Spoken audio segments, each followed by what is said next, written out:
Assalamualaikum warahmatullahi wabarakatuh. Selamat pagi, salam sejahtera untuk kita semua. Yang saya hormati Ibu dosen Atia Rifah selaku dosen pembimbing mata kuliah keterampilan bahasa semester 4 reguler malam serta teman-teman yang berbahagia. Sebelumnya, marilah kita panjatkan puji serta syukur kita kehadirat Allah Subhanahu wa Ta'ala yang telah memberikan karunia serta rahmatnya kepada kita semua, sehingga pada hari ini kita masih diberikan kesehatan walafiat serta umur yang panjang. Dan tak lupa salawat serta salam kepada junjungan Nabi besar kita, Nabi Muhammad SAW, kepada para keluarga, sahabat, dan juga para kaumnya. Para hadirin sekalian, pada kesempatan hari ini izinkan saya untuk menyampaikan sedikit pidato tentang tetaplah menuntut ilmu dengan mengambil hikmah di dalam COVID-19 kita semua. Bahkan hal tersebut merupakan perintah dari Allah Subhanahu wa Ta'ala. Ilmu yang dimiliki oleh kita hanya semata-mata titipan dari Yang Maha Kuasa. Oleh sebab itu, kita tidak boleh bersikap sombong terhadap ilmu yang sudah kita miliki. Tempat menuntut ilmu di zaman sekarang adalah di sekolah. Mempunyai ilmu yang tinggi merupakan hal yang hampir diminati oleh semua orang. Oleh karena itu, berdasarkan hal tersebut, kita semua berlomba-lomba untuk menuntut ilmu yang sangat bermanfaat. Orang tanpa ilmu diibaratkan kulit tanpa buah. Untuk itu mari semangat menuntut ilmu. Terlebih pada saat ini dunia dikejutkan dengan mewabahnya suatu penyakit yang disebabkan oleh sebuah virus yang bernama corona atau biasa kita kenal dengan sebutan COVID-19. Nah, penyebaran virus COVID-19 ini menjadi penyebab angka kematian yang sangat tinggi di berbagai negara dunia saat ini. Sudah banyak yang menjadi korban lalu meninggal dunia. Bahkan banyak juga para tenaga medis yang menjadi korban. Hal ini menjadi permasalahan yang harus dunia lakukan gitu untuk melakukan berbagai kebijakan termasuk di negara Indonesia sendiri. Indonesia pun juga merasakan akan dampak penyebaran virus ini. Semakin hari semakin cepat menyebarnya ke sejumlah wilayah Indonesia tertentu. Akibat dari pandemi COVID-19 ini menyebabkan diterapkannya berbagai kebijakan untuk memutus mata rantai penyebaran virus COVID-19 di Indonesia. Upaya yang dilakukan oleh pemerintah di Indonesia salah satunya dengan menerapkan himbauan kepada masyarakat agar melakukan physical distancing, yaitu himbauan untuk menjaga jarak di antara masyarakat, aktivitas dalam segala banyak kerumunan, perkumpulan, dan menghindari adanya pertemuan yang melibatkan banyak orang. Upaya tersebut ditunjukkan kepada masyarakat agar dapat dilakukan untuk memutus rantai penyebaran pandemi COVID-19 yang terjadi pada saat ini. Dengan adanya pembatasan interaksi, Kementerian Pendidikan di Indonesia juga mengeluarkan kebijakan, yaitu dengan meliburkan sekolah dan mengganti proses kegiatan belajar mengajar atau KBM dengan menggunakan sistem dalam jaringan atau daring. Nah, dengan menggunakan sistem pembelajaran secara daring ini terkadang muncul berbagai masalah yang dihadapi oleh guru dan juga siswa. Materi pelajaran yang belum selesai disampaikan oleh guru, kemudian guru menggantikan dengan tugas yang lainnya. Hal tersebut menjadi keluhan bagi siswa karena tugas yang diberikan oleh guru lebih banyak dari biasanya.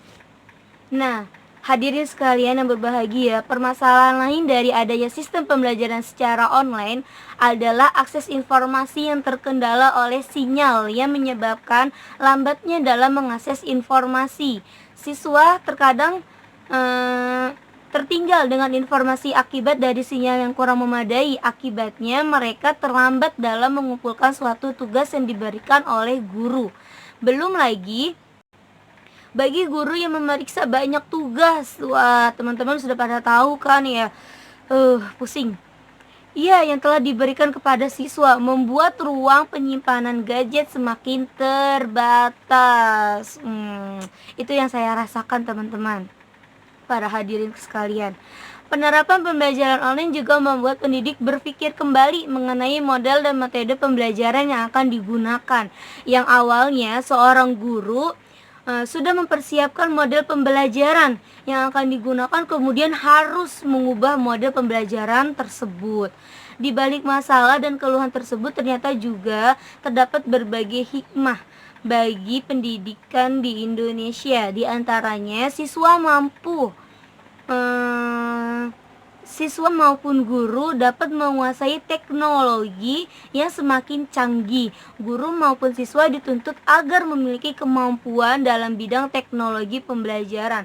Penguasaan siswa maupun guru terhadap teknologi pembelajaran yang sangat bervariasi menjadi tantangan tersendiri bagi mereka dengan adanya kebijakan work from home atau WFH, maka mampu memaksa dan mempercepat mereka untuk menguasai teknologi pembelajaran secara digital sebagai suatu kebutuhan bagi mereka. Tuntutan kebutuhan tersebut gitu kan membuat mereka dapat mengetahui secara online dan menunjang sebagai pengganti pembelajaran di kelas secara langsung tanpa mengurangi kualitas materi pembelajaran dan target pencapaian dalam pembelajaran. Tetapi para hadirin sekalian, adanya pandemi COVID-19 juga memberikan hikmah yang lainnya. Pembelajaran yang dilakukan di rumah itu dapat membuat orang tua lebih mudah dalam memonitoring atau mengawasi terhadap perkembangan belajar anak. Secara langsung, orang tua lebih mudah dalam membimbing dan menguasai belajar anak di rumah. Hal tersebut akan menimbulkan komunikasi lebih intensif dan akan menimbulkan hubungan kedekatan yang lebih erat antara anak dan orang tua. Orang tua dapat melakukan pembimbingan secara langsung kepada anak mengenai materi pembelajaran yang belum dimengerti oleh anak, di mana sebenarnya orang tua adalah institusi pertama dalam pendidikan anak. Dalam kegiatan pembelajaran secara online yang dilakukan oleh guru, maka orang tua dapat memantau sejauh mana kompetensi dan kemampuan anaknya. Kemudian, ketidakjelasan dari materi yang diberikan oleh guru membuat komunikasi antara orang tua dan semakin terjadi dengan baik. Orang tua dapat membantu kesulitan materi yang dihadapi anak. Hikmah selanjutnya yaitu penggunaan media seperti handphone atau gadget dapat dikontrol untuk kebutuhan belajar anak. Peran orang tua semakin diperlukan dalam melakukan pengawasan terhadap penggunaan gadget. Nah, hal tersebut memberikan dampak yang positif bagi anak dalam memanfaatkan teknologi untuk hal-hal yang bermanfaat.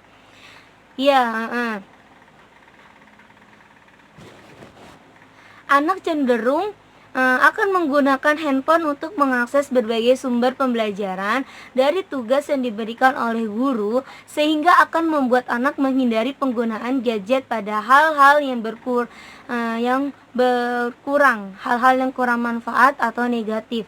Walaupun pendidikan di Indonesia itu terdampak adanya pandemi COVID-19 ini, namun di balik semua itu terdapat hikmah dan pelajaran yang dapat diambil hikmahnya gitu kan. Adanya kebijakan pemerintah untuk melakukan pembelajaran jarak jauh melalui online, maka dapat memberikan manfaat untuk meningkatkan kesadaran untuk menguasai kemajuan teknologi saat ini dan mengatasi permasalahan proses pendidikan di Indonesia. Mungkin hanya itu saja yang dapat disampaikan untuk saat ini. Semoga dari banyaknya kalimat yang keluar dari mulut saya ini terdapat manfaat bagi kehidupan selanjutnya. Kurang lebihnya saya ucapkan Terima kasih, mohon maaf atas segala kekurangan. Wabillahi taufiq wal hidayah.